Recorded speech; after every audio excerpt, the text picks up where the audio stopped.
አንድ ቀን እንኳን ማትረፍ ያልቻልኩበት ጊዜ ነበረ።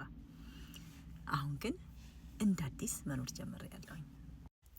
እናት እንደመሆኔ መጠን ጧት ተነስቼ መጣደፍ፣ ልጄን ትምህርት ቤት አትሼ መጣደፍ፣ ሁል ጊዜ ረፈደብኝ አረፈደብኝ ብዬ ሰዓቴን ማየት፣ በዚህ ላይ ደግሞ በተባልኩት ሰዓት ክሊክ ካላደረኩኝ 1 ብር መቆረጥ አለ። 5 ደቂቃ ከቆየው 1 ብር መቆረጥ አለ ማለት ነው። ምን እስካላደረኩኝ ድረስ ራሴኑ መቀየር እስካልቻልኩኝ ድረስ ማለት ነው። ህጉ ያው ነው፣ ግን እኔ ግን ራሴን ከቀየርኩኝ ግን መቀየር የምችለው ብዙ ነገር ስላለ ማለት ነው። ማንም ሰው ህይወቴ ሊያተርፍልኝ አይችልም፣ ወይም ደግሞ ለኔ ሊወስንልኝ አይችልም እንዴት አድርጌ መኖር እንደምችል።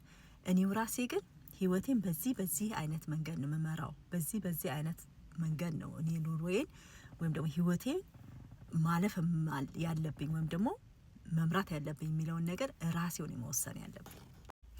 በአሁኑ ሰዓት ስራዬን ከሰዓት በኋላ ቤት ውስጥ እየሰራሁኝ ልጄን የቤት ስራውን እያስጠናሁኝ ጥሩ ጊዜ እያሳለፍኩኝ ኢሜል መመለስ ያለብኝ ነገሮች እየመለስኩኝ ስራዬንም በዛው ልጄንም ሞመንቶችን አብሬ እየተካፈልኩ ነው ያለሁት።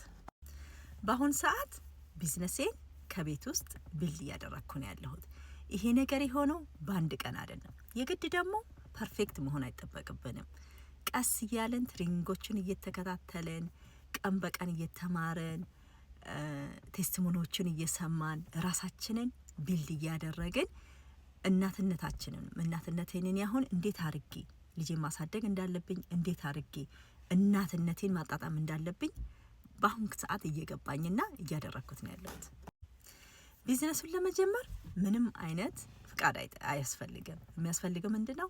ወስኖ ለመግባት ነው። ደግሞ ምንድነው የምነግራችሁ ነገር፣ አንድ ነገር ለመጀመር ነገ ካለ ነገ ሁሉ ጊዜ ነገን ይወልዳልና ምን ማድረግ አለብን? ወስነን መግባት ነው ያለብን። ቢዝነስ ለመጀመር ሳይድ ሀስል ለማድረግ የምትወስኑ ሰዎች ካላችሁ፣ እኛ ቢዝነስ ውስጥ ብቻ አይደለም ማንኛውም ቢዝነስ ላይ ሪሰርች አርጋችሁ ልባችሁን አዳምጣችሁ ግቡበት። እውነቴን ነው የምላችሁ፣ ታተርፉበታላችሁ እንጂ አትከስሩበትም።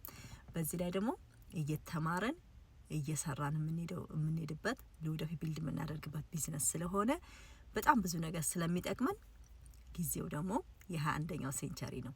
ስማርትፎን ይዘናል፣ ስማርት እንሆን እላለሁ። አመሰግናለሁ።